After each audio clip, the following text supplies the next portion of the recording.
Hi friends, welcome to Shri cooking channel. ನಾನು ಸುನೀತಾ. ಇವತ್ತು ಹೊಸ ವರ್ಷಕ್ಕಂತಾನೆ ಚಾಕ್ಲೇಟ್ ಕೇಕನ್ನು ನಾನಿಲ್ಲಿ ಮಾಡ್ತಿದ್ದೀನಿ. ತುಂಬಾ ಈಸಿಯಾಗಿ, ತುಂಬಾ ಪರ್ಫೆಕ್ಟಾಗಿ, ಬೇಕ್ರಿಗಿಂತಲೂ ತುಂಬಾ ಈಸಿಯಾಗಿ ನೀವು ಮನೆಯಲ್ಲೇ ಮಾಡ್ಕೋಬೋದು. ಯಾವುದೇ ಥರದ ಮೈದಾವನ್ನು ಬಳಸದೆ, ಎಗ್ಗನ್ನು ಬಳಸದೆ, ವಿತೌಟ್ ಓವನ್ ಇಲ್ಲದೆ ನೀವು ಈಸಿಯಾಗಿ ಕುಕ್ಕರ್ನಲ್ಲಿ ನೀವು ಮಾಡ್ಬೋದು. ಮನೆಯಲ್ಲಿರುವಂತಹ ಸಾಮಗ್ರಿಗಳನ್ನು ಬಳಸಿ ನೀವು ಸಿಂಪಲ್ಲಾಗಿ ತುಂಬಾ ಟೇಸ್ಟಿಯಾಗಿ ಹೇಗೆ ಮಾಡೋದು ಅಂತ ನಾನಿಲ್ಲಿ ಹೇಳ್ತೀನಿ. ಇವಾಗ ಒಂದು ಮಿಕ್ಸಿ ಜಾರ್ಗೆ 1 ಕಪ್ನಷ್ಟು ನಾನು ಚಿರೋಟಿ ರವೆಯನ್ನು ತೆಗೆದುಕೊಂಡಿದ್ದೀನಿ. ನಾವು ಯಾವ ಕಪ್ಪಲ್ಲಿ ಮೆಜರ್ಮೆಂಟ್ ತೊಗೊತೀವಿ ಅದೇ ಕಪ್ಪಲ್ಲೇ ಎಲ್ಲ ಅಳತೆಯನ್ನು ನೀವು ತೆಗೆದುಕೊಳ್ಬೋದು. 1 ಕಪ್ನಷ್ಟು ನಾನು ಸೆಮಲಿನ ರವೆ ಅಂತಾರಲ್ಲ, ಚಿರೋಟಿ ರವೆ, ಅದನ್ನು ತೆಗೆದುಕೊಂಡಿದ್ದೀನಿ. ಅರ್ಧ ಕಪ್ನಷ್ಟು ನಾನು ಸಕ್ಕರೆಯನ್ನು ಇದಕ್ಕೆ ಹಾಕ್ತಿದ್ದೀನಿ. ಇವಾಗ ಇದನ್ನು ಚೆನ್ನಾಗಿ ಮಿಕ್ಸಿ ಮಾಡಬೇಕು. ನಾನಿಲ್ಲಿ ಅರ್ಧ ಕೆಜಿಯಷ್ಟು ಕೇಕನ್ನು ಮಾಡ್ತಿದ್ದೀನಿ. ಇವಾಗ ಈ ಥರ ಪೌಡ್ರ್ ಆಗಿದೆ. ಇವಾಗ ಒಂದು ಮಿಕ್ಸಿಂಗ್ ಬೌಲ್ಗೆ ಇದನ್ನೆಲ್ಲ ಹಾಕಬೇಕು. ನಾವು ಮಿಕ್ಸಿ ಮಾಡ್ಕೊಂಡಿರುವಂತಹ ಚಿರೋಟಿ ರವೆ ಮತ್ತು ಸಕ್ಕರೆಯನ್ನು ಇದಕ್ಕೆ ಹಾಕಿದ ನಂತರ ಅದೇ ಕಪ್ಪಲ್ಲಿ ಅರ್ಧ ಕಪ್ನಷ್ಟು ನಾನು ಕುಕ್ಕಿಂಗ್ ಆಯಿಲನ್ನು ಬಳಸಿದ್ದೀನಿ. ನೀವು ಮನೆಯಲ್ಲಿ ಯಾವುದು ಯೂಸ್ ಮಾಡ್ತೀರಾ ಅದೇ ಆಯಿಲನ್ನು ಹಾಕ್ಬೋದು. ನೀವು ತೆಂಗಿನ ಎಣ್ಣೆ ಮತ್ತು ಹರಳೆಣ್ಣೆಯನ್ನು ಬಿಟ್ಟು ಕುಕ್ಕಿಂಗ್ ಆಯಿಲನ್ನ ಬಳಸ್ಬೋದು. ನಾನಿಲ್ಲಿ ಸನ್ಫ್ಲವರ್ ಆಯಿಲನ್ನು ಹಾಕ್ತಿದ್ದೀನಿ. ಅರ್ಧ ಕಪ್ನಷ್ಟು ಮೊಸರನ್ನು ಹಾಕ್ತಿದ್ದೀನಿ. ಹಾಗೆ ಅರ್ಧ ಕಪ್ನಷ್ಟು ಹಾಲನ್ನು ಹಾಕ್ತಿದ್ದೀನಿ. ಕಾಯಿಸಿ ಆರಿಸಿದ ಹಾಲನ್ನು ನಾನಿಲ್ಲಿ ಸೇರಿಸ್ತಿದ್ದೀನಿ. ಇವಾಗ ಇದನ್ನೆಲ್ಲ ಚೆನ್ನಾಗಿ ಮಿಕ್ಸ್ ಮಾಡ್ಕೋಬೇಕು. 2 ನಿಮಿಷಗಳ ಕಾಲ ಯಾವುದೇ ಗಂಟಿಲ್ಲದೆ ಇದನ್ನು ಚೆನ್ನಾಗಿ ಮಿಕ್ಸ್ ಮಾಡಿದ ಮೇಲೆ ನಾನು 1/4 ಕಪ್ನಷ್ಟು ನಾನು ಕೋಕೋ ಪೌಡ್ರನ್ನು ಹಾಕ್ತಿದ್ದೀನಿ. 1/4 ಕಪ್ಪು 60 ml ಇದೆ ಇದು ಮೆಜರ್ಮೆಂಟು. ಇದು 1/4 ಕಪ್ಪಲ್ಲಿ ನಾನು ಕೋಕೋ ಪೌಡ್ರನ್ನು ಇದಕ್ಕೆ ಸೇರಿಸ್ತಿದ್ದೀನಿ. ಇದನ್ನು ಚೆನ್ನಾಗಿ ಒಂದೇ ಡೈರೆಕ್ಷನಲ್ಲಿ ಮಿಕ್ಸ್ ಮಾಡ್ತಾ ಹೋಗಬೇಕು. ತುಂಬಾ ಟೇಸ್ಟ್ಫುಲ್ಲಾಗಿ, ಬೇಕ್ರಿಗಿಂತನೂ ಅತಿ ಸುಲಭವಾಗಿ ನೀವು 1 ಅವರಲ್ಲಿ ಈ ಚಾಕ್ಲೇಟ್ ಕೇಕನ್ನು ನೀವು ಮನೆಯಲ್ಲಿ ಈಸಿಯಾಗಿ ರೆಡಿ ಮಾಡ್ಕೋಬೋದು. ಯಾವುದೇ ನಾನು ಮೊಟ್ಟೆಯನ್ನು ಇದಕ್ಕೆ ಬಳಸ್ತಿಲ್ಲ. ತುಂಬಾ ಈಸಿಯಾಗಿ ಮಾಡ್ಕೋಬೋದು. ಹೊಸಬರು ಯಾರೆಲ್ಲ ನಮ್ಮ ಚಾನಲನ್ನು ನೋಡ್ತಿದ್ದೀರಾ, ಫಸ್ಟ್ ಟೈಮ್ ವಿಸಿಟ್ ಮಾಡಿದರೆ ದಯವಿಟ್ಟು ನಮ್ಮ ಚಾನಲನ್ನು ಸಬ್ಸ್ಕ್ರೈಬ್ ಮಾಡಿ ನೋಡಿ. ಹಾಗೆ ಈ ವಿಡಿಯೋ ಇಷ್ಟ ಆದರೆ ನಿಮ್ಮ ಫ್ರೆಂಡ್ಸ್ ಆ್ಯಂಡ್ ಫ್ಯಾಮ್ಲಿಗೆ ಶೇರ್ ಮಾಡಿ. ಇವಾಗ ಈ ಕೇಕ್ ಬ್ಯಾಟರನ್ನು ಒಂದು 15ರಿಂದ 20 ನಿಮಿಷಗಳ ಕಾಲ ನೆನೆಯಲಿಕ್ಕೆ ಬಿಡಬೇಕು. ಇವಾಗ ನಾನು ಮನೆಯಲ್ಲೇ ಯೂಸ್ ಮಾಡುವಂಥ ಪಾತ್ರೆಯಲ್ಲಿ ನಾನು ಕೇಕನ್ನು ಮಾಡ್ತಿದ್ದೀನಿ.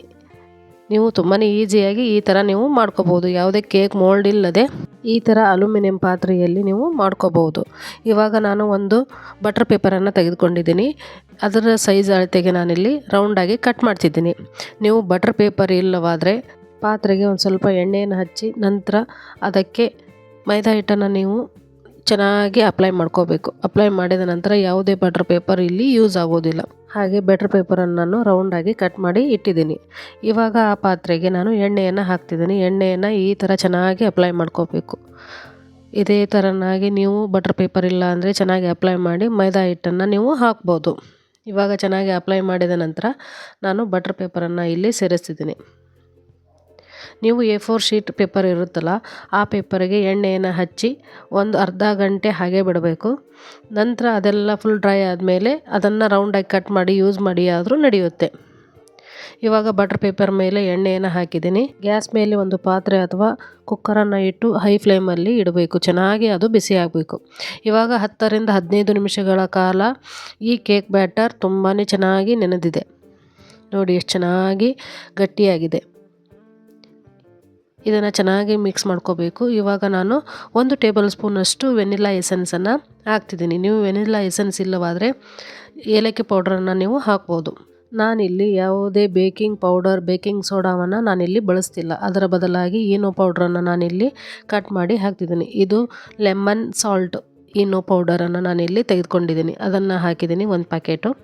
ಹಾಗೆ 2 ಟೇಬಲ್ ಸ್ಪೂನಷ್ಟು ನಾನು ಹಾಲನ್ನು ಹಾಕ್ತಿದ್ದೀನಿ. ಇವಾಗ ಇದನ್ನು ಚೆನ್ನಾಗಿ ಮಿಕ್ಸ್ ಮಾಡಬೇಕು.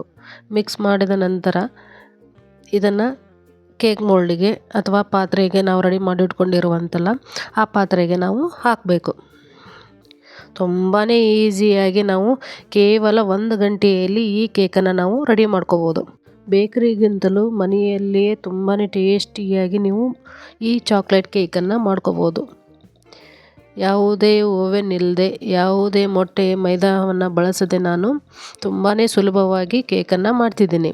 ಇವಾಗ ಕೇಕ್ ಬ್ಯಾಟರ್ ರೆಡಿಯಾಗಿದೆ. ಇದನ್ನು ನಾವು ರೆಡಿ ಮಾಡಿ ಇಟ್ಕೊಂಡಿರುವಂತಹ ಪಾತ್ರೆಗೆ ನಾವು ಈ ಕೇಕ್ ಬ್ಯಾಟರನ್ನು ಹಾಕೋಣ. ಸಬ್ಸ್ಕ್ರೈಬ್ ಮಾಡದೆ ಯಾರೆಲ್ಲ ನಮ್ಮ ಚಾನಲನ್ನು ಇನ್ನೂ ನೋಡ್ತಿದ್ದೀರಾ ದಯವಿಟ್ಟು ಸಬ್ಸ್ಕ್ರೈಬ್ ಮಾಡಿ ನೋಡಿ. ಹಾಗೆ ಈ ವಿಡಿಯೋ ಇಷ್ಟ ಆದರೆ ವಿಡಿಯೋಗೊಂದು ಲೈಕ್ ಕೊಡಿ. ನಿಮ್ಮ ಫ್ರೆಂಡ್ಸ್ ಆ್ಯಂಡ್ ಫ್ಯಾಮ್ಲಿಗೆ ಈ ವಿಡಿಯೋ ಶೇರ್ ಮಾಡಿ. ಇವಾಗ ಎಲ್ಲ ಕೇಕ್ ಬ್ಯಾಟರನ್ನು ಪಾತ್ರೆಗೆ ಹಾಕಿದ ನಂತರ 2ರಿಂದ 3 ಸಲ ಈ ಥರ ಟ್ಯಾಪ್ ಮಾಡಬೇಕು. ಏರ್ ಬಬಲ್ಸ್ ಇದ್ದರೆ ಕಡಿಮೆ ಆಗುತ್ತೆ, ಎಲ್ಲ ಹೊರಟೋಗುತ್ತೆ.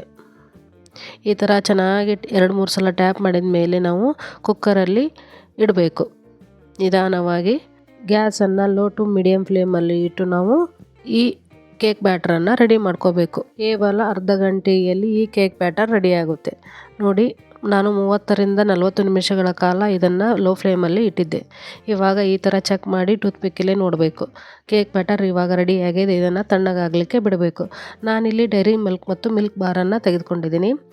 ಇದು ಕ್ರೀಮನ್ನು ನಾನು ಮೇಲೆ ಅಪ್ಲೈ ಮಾಡಲಿಕ್ಕೆ, ಕೇಕ್ ಮೇಲೆ ಅಪ್ಲೈ ಮಾಡಲಿಕ್ಕೆ ತೆಗೆದುಕೊಂಡಿದ್ದೀನಿ. ಇವಾಗ ಒಂದು ಡೈರಿ ಮಿಲ್ಕ್ ಚಾಕ್ಲೇಟನ್ನು ಈ ಥರ ಚೆನ್ನಾಗಿ ಕಟ್ ಮಾಡಿ ನಾನು ಹಾಕ್ತಿದ್ದೀನಿ. ಒಂದು ಬೌಲ್ಗೆ ನಾನು ಹಾಕ್ತಿದ್ದೀನಿ. ಹಾಗೆ ಅದೇ ಥರನ ಮಿಲ್ಕಿ ಬಾರ್ ಚಾಕ್ಲೇಟನ್ನು ನಾನು ಚಿಕ್ಕದಾಗಿ ಕಟ್ ಮಾಡಿ ಇದಕ್ಕೆ ಸೇರಿಸ್ತಿದ್ದೀನಿ. ಇದನ್ನು ಲೈಟಾಗಿ ಮೆಲ್ಟ್ ಮಾಡ್ಕೋಬೇಕು. ತುಂಬಾ ಚೆನ್ನಾಗಿ, ತುಂಬಾ ಈಸಿ, ಮನೆಯಲ್ಲಿರುವಂತಹ ನಾವು ಸಾಮಗ್ರಿಗಳನ್ನು ಬಳಸಿ ನೀವು ಕೇಕನ್ನು ರೆಡಿ ಮಾಡ್ಕೋಬೋದು. ಯಾವುದೇ ಥರನಾಗಿ ಹೊರಗಡೆ 400-500 ರೂಪಾಯಿ ಕೊಟ್ಟು ತರೋದಕ್ಕಿಂತ ತುಂಬಾ ಈಸಿಯಾಗಿ ಮಾಡ್ಕೋಬೋದು. ಇವಾಗ ಒಂದು ಫ್ರೈಯಿಂಗ್ ಪ್ಯಾನ್ಗೆ ನಾನು 1 ಬೌಲ್ನಷ್ಟು ನೀರನ್ನು ಹಾಕಿದ್ದೀನಿ. ಗ್ಯಾಸನ್ನು ಹೈ ಫ್ಲೇಮಲ್ಲಿಟ್ಟು ನಾನು ಇದನ್ನು ಮೆಲ್ಟ್ ಮಾಡ್ಕೊತಿದ್ದೀನಿ.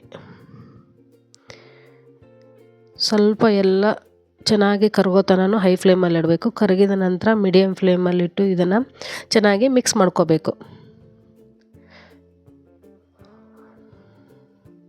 ಚಾಕ್ಲೇಟ್ ಕ್ರೀಮ್ ಆದರೂ ಸಿಗುತ್ತೆ. ಚಾಕ್ಲೇಟ್ ಕ್ರೀಮನ್ನು ತಂದು ನೀವು ಯೂಸ್ ಮಾಡ್ಕೋಬೋದು.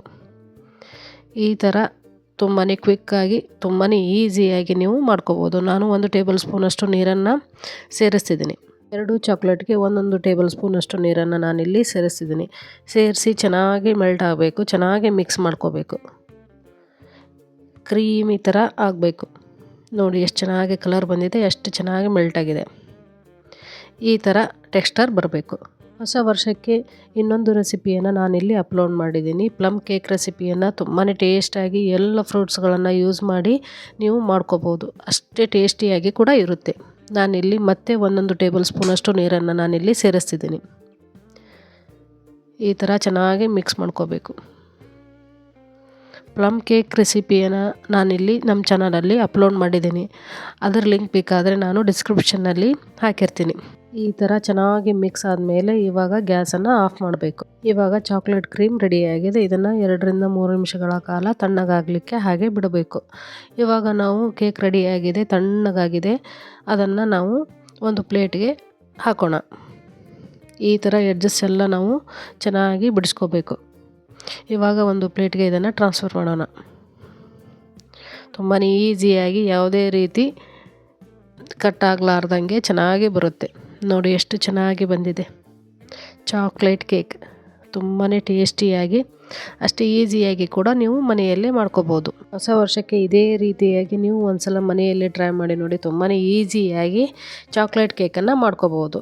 ಇವಾಗ ನಾವು ಈ ಚಾಕ್ಲೇಟ್ ಕ್ರೀಮನ್ನು ಇದರ ಮೇಲೆ ಅಪ್ಲೈ ಮಾಡೋಣ. ಯಾವ ಥರ ಶುಗರ್ ಬಬಲ್ಸಲ್ಲೇ ನೀವು ರೆಡಿ ಮಾಡ್ಕೋಬೋದು. ಈ ಥರ ಚಾಕ್ಲೇಟ್ ಕ್ರೀಮಲ್ಲೇ ನೀವು ರೆಡಿ ಮಾಡ್ಕೋಬೋದು. ಚಾಕ್ಲೇಟ್ ಕ್ರೀಮನ್ನು ಅಪ್ಲೈ ಮಾಡಿದ ಮೇಲೆ ನೆಕ್ಸ್ಟ್ ಇವಾಗ ನಾನು ಈ ಥರ ಒಂದು ತುಪ್ಪದ ಪ್ಯಾಕೆಟನ್ನು ನಾನಿಲ್ಲಿ ತೆಗೆದುಕೊಂಡಿದ್ದೀನಿ. ಅದಕ್ಕೆ ನಾನು ಮಿಲ್ಕಿ ಬಾರ್ ಕ್ರೀಮನ್ನು ಹಾಕಿ ಈ ಥರ ಹ್ಯಾಪಿ ನ್ಯೂ ಇಯರ್ ಅಂತ ಬರಿತಾ ಇದ್ದೀನಿ. ನೀವು ಇದೇ ಥರ ಬರ್ತ್ಡೇ ಕೇಕನ್ನು ನೀವು ರೆಡಿ ಮಾಡ್ಕೋಬೋದು. ತುಂಬಾ ಸುಲಭವಾಗಿ ಮಾಡೋದು. ನೋಡಿ ಹೇಗೆ ಕಾಣ್ತಿದೆ ಅಂತ. ಎಷ್ಟು ಚೆನ್ನಾಗಿ, ಎಷ್ಟು ಈಸಿಯಾಗಿ ನೀವು ಮಾಡ್ಕೋಬೋದು. ನಾನಿಲ್ಲಿ ಟೂಟಿ ಫ್ರೂಟಿಲೇ ಇದಕ್ಕೆ ಡೆಕೋರೇಷನ್ ಮಾಡ್ತಿದ್ದೀನಿ. ಇವಾಗ ರೆಡಿಯಾಗಿದೆ ನ್ಯೂ ಇಯರ್ ಚಾಕ್ಲೇಟ್ ಕೇಕ್. ನೀವು ಇವತ್ತೇ ಇದೇ ರೀತಿಯಾಗಿ ಚಾಕ್ಲೇಟ್ ಕೇಕನ್ನು ರೆಡಿ ಮಾಡಿ ನೋಡಿ. ತುಂಬಾ ಟೇಸ್ಟಿಯಾಗಿ, ಅಷ್ಟೇ ಸ್ಪಾಂಜಿಯಾಗಿ ಇರುತ್ತೆ. ನೋಡಿ, ನಾನಿವಾಗ ಕಟ್ ಮಾಡಿ ತೋರಿಸ್ತೀನಿ. ನೋಡಿ ಎಷ್ಟು ಕ್ರೀಮಿಯಾಗಿ, ಎಷ್ಟು ಸ್ಮೂತಾಗಿ ಬರ್ತಿದೆ ಅಂತ. ನೋಡಿದರೆ ಹಾಗೆ ಬಾಯಲ್ಲಿ ನೀರು ಬರ್ತಿದೆ. ಅಷ್ಟು ಟೇಸ್ಟಿಯಾಗಿ. ಇದೇ ಥರ ನೀವು ಒಂದ್ಸಲ ಟ್ರೈ ಮಾಡಿ. ಹೇಗಿದೆ ಅಂತ ಕಮೆಂಟ್ ಸೆಕ್ಷನ್ನಲ್ಲಿ ಹಾಕಿ. ಮತ್ತೆ ಹೊಸ ಹೊಸ ರೆಸಿಪಿಯೊಂದಿಗೆ ನಾನು ನಿಮ್ಮನ್ನು ಭೇಟಿಯಾಗ್ತೀನಿ. Watching for my videos. Keep Shri Cooking channel. Thank you.